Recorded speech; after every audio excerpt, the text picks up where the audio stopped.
para largarnos de aquí. Y yo ya estoy harto de esto, o sea, estoy harto. Y que nos lleve donde le dé la gana, donde le dé la gana. Eso sí. Yo creo que no, no coger un tren así, pipapi, que nos lleve donde quiera. No. Hicimos un juego para eso. Hicimos un juego para determinar nuestro destino. Sí. Él coge un número. Y yo cojo otro, ¿vale? Por ejemplo, 5 y 8. El 5. ¿Para qué es el 5? ¿Para qué es el 5? El 5. El 5 son el número de paradas que estaremos en el tren. 1, 2, 3, 4 y a la quinta bajaremos. Una vez abajo cogemos el 8 y lo sumamos al 10. 8 más 5 es 2. 13. Entonces, el 13 se coge y es el... Es que lo hemos hecho mal, porque yo cogí un número muy bajo. Un número bajo y esto no me deja al lado. ¿Tú ves el pueblo? Sí. El campanario, la casa de al lado es mi casa. Yo cogí y se cogió para hasta aquí ahora. Y me dejé al lado. No me lleva a ningún lado esto. Lo que hay que hacer ahora es coger otro número más alto, otro número más alto y volver a hacer los juegos. Y... Bueno, el caso.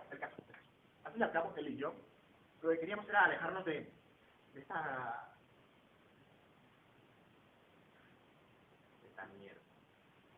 mierda. Mierda, que no pasa nada, porque es una mierda. Porque es una mierda, Esto da asco. Esto da asco. Es una vergüenza. Es así. Es que la gente es así. La gente hoy en día es así. Es así. Es asquerosa. Es asqueroso. No. Hipocresía por todos los lados. Que te miren con esta superioridad. Por favor, qué asco. Qué asco, por favor. Como si fueras un niño pequeño. Exactamente. Hay tanto egoísmo que la gente va por la calle. ¡Ay, la cosa es la... Somos felices, somos todos bien! Tienes amigos. No, las cosas se van mal, joder. Pues pásalo mal, joder, no tengas vergüenza. Qué asco tengo a la gente. Qué asco tengo a la gente, en serio, No vengas conmigo por la calle. No vengas conmigo, empezaría a vomitar. Empezaría a vomitar, fíjate. Vomitar todo eso, porque has comido. Suerte que no legalizan los entonces. No, que lo digas. ¿No te gustaría?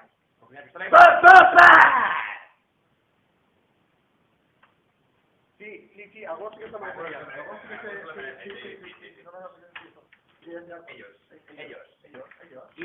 Iros y nos gusta. Si nos gusta no venga a jodernos, hasta los cojones de esta puta mierda.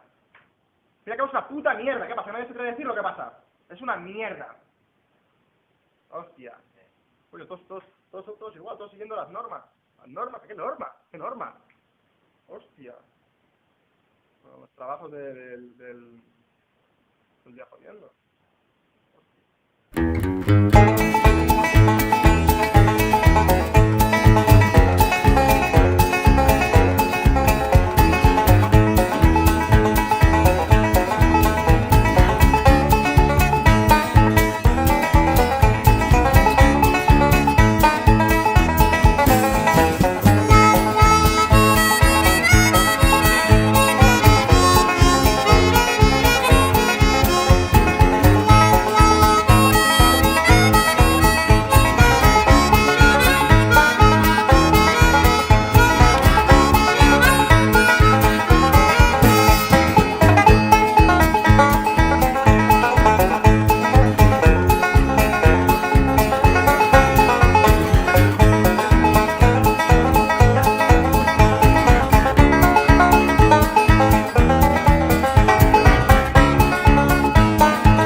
Hostia, no te lo he contado. No te lo he contado. ¿Qué? ¿No te he contado lo del bar de la X? No. No. ¿No te lo he contado? No.